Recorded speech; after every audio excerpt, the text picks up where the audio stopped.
What if everything we know about human history is a lie?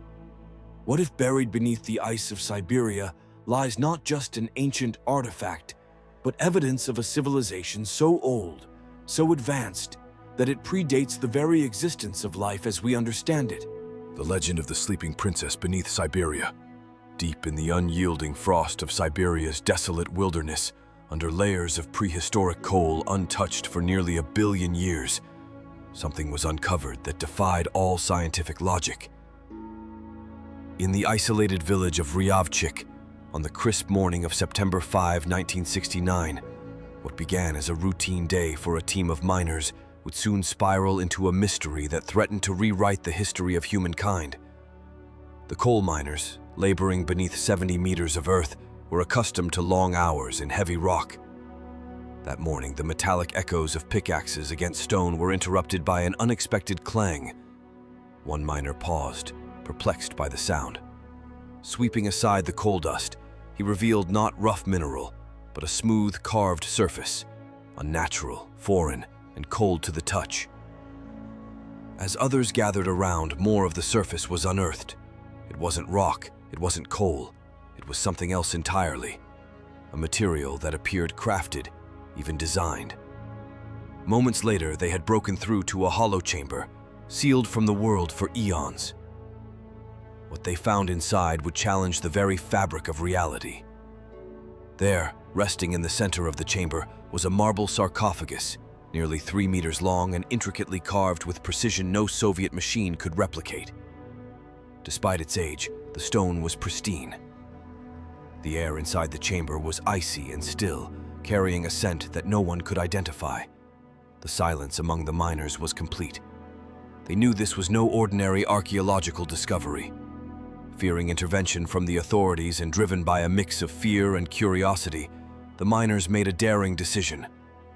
They would open the sarcophagus themselves. As the heavy marble lid was slowly shifted aside, the chamber grew eerily quiet, as if the earth itself was holding its breath. Inside lay a young woman, perfectly preserved in a crystal-clear pink liquid, as though time had paused just for her. Her skin was impossibly pale, flawless, smooth. Her features bore no resemblance to modern beauty standards, but held a mythical elegance, an ancient grace untouched by time. Her long, dark hair flowed gently across her shoulders, untouched by decay. She wore a white, nearly transparent dress, woven from a fabric that no known material science could explain. No rot, no dust, no wear. And nestled beside her head inside the sarcophagus was a small black metallic object, unlike any device known in 1969. Sleek, compact, featureless, eerily resembling a modern smartphone decades before it would be invented.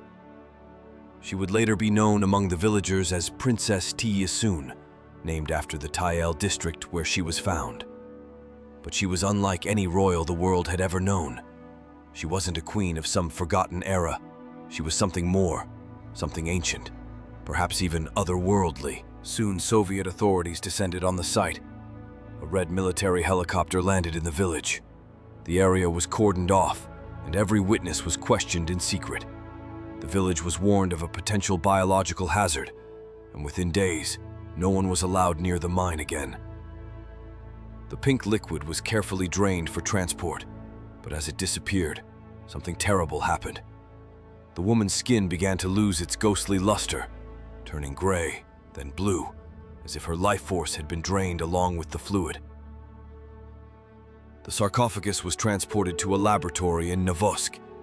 There, a team of elite Soviet scientists attempted to study her. Carbon dating was useless. Every material taken from the site returned results far beyond the limits of the technology. The only conclusive data came from analyzing the coal layer where the tomb had been found. The results? 800 million years old. Older than the dinosaurs. Older than multicellular life. Older than the Cambrian explosion itself. Scientists were left stunned. Was this woman from a lost civilization predating humanity? Or could she be a visitor from the stars? A remnant of an ancient alien species? Tragedy followed. The miner who first found the sarcophagus died under suspicious circumstances in what was labeled a drunk driving accident. though his family claimed he never drank. Another vanished in the forest. His body was later discovered by the riverbank, curled in agony, as if frozen from within on a warm day. Locals began whispering of a curse, the curse of Princess Tisoon. Over the next 4 years, more people involved in the discovery met strange and untimely ends. By 1973, the Soviet military returned, sealing off the Tyle district permanently. The forest became a forbidden zone, surrounded by fences and armed patrols. No one was allowed entry. The mine was erased from maps. Years passed. The truth faded into rumor. Testimonies were lost. The pink liquid was never seen again. And Princess Tisoon's body? It vanished, as if it had never existed. But the question remains, was she a memory of a lost age? Or a warning from something far more powerful than we've ever imagined?